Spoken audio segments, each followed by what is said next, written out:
Alors, toujours dans le but de vous aider, je vais faire avec vous le numéro 50. Alors, dans le numéro 50, il y a des petites choses qui sont un petit peu différentes. On a effectivement 1, 2, 3, 4 composés. On devrait avoir besoin normalement de 4 équations. On s'aperçoit aussi que le NO, il y en a dans chacune des équations qu'on me propose, ici, ici et ici. Alors, je vais me concentrer d'abord sur le HNO3. Le HNO3, j'ai seulement l'équation 3 qui en possède. Alors, ce que je vais faire, je vais l'appeler 1. Le HNO3 est du bon côté. Alors, ce que je vais faire, c'est que je vais tout simplement prendre la première, puis je vais amener ça, mon 2HNO3, je vais l'amener à 8HNO3. Fait que je vais multiplier la première par 4. Alors, si je fais ça, ça donne 12NO2 plus 4H2O donne 8HNO3 et 4NO.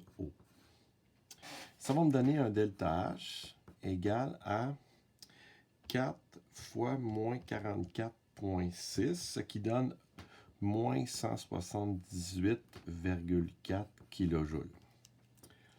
Après ça, je m'aperçois que du NH3, il y en a simplement ici, il n'y en a pas dans les autres. Fait que je vais prendre comme deuxième équation l'équation du NH3. Donc, je vais l'appeler numéro 2.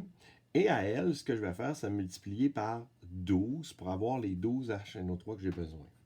Alors, si je fais 12 fois l'équation du NH3, ça va donner 12 NH3. Ça va donner 12 fois 5, 60 divisé par 4, 15 O2. Et ça va donner 12 NO. Et finalement, ça va me donner 12 fois 3, 36, divisé par 2, 18 H2O. Et je vais prendre mon delta H de moins 293,3. Et je vais multiplier par 12, ce qui va donner moins 3519,6 kJ. Ensuite, ce que je vais savoir, c'est que par la force des choses, je vais avoir ici 18 H2O. J'en ai besoin simplement de 14. J'ai 12 NO2 ici. Les NO2, j'en ai pas. Alors, ce que je vais faire, c'est que je vais aller utiliser cette équation-là, c'est-à-dire la troisième, pour aller éliminer le 12 NO2 qui est ici. Ce que je vais faire, c'est multiplier tout simplement la troisième par 12 aussi. Ce qui va donner 12 NO plus 6 O2. 12 fois 1,5, ça donne 6. De l'autre côté, je vais avoir 12 NO2. Et je vais prendre mon delta H et le multiplier lui aussi par 12. Donc 12 fois moins 58,8, ça va donner moins 705,6 kJ. Avec ces trois équations-là, je suis correct. Alors, ce que je vais faire, c'est faire mes simplifications maintenant. J'ai 12 NO2 ici, j'ai 12 NO2 ici qui peuvent partir. J'ai 12 NO ici, j'ai 12 NO ici qui peuvent partir.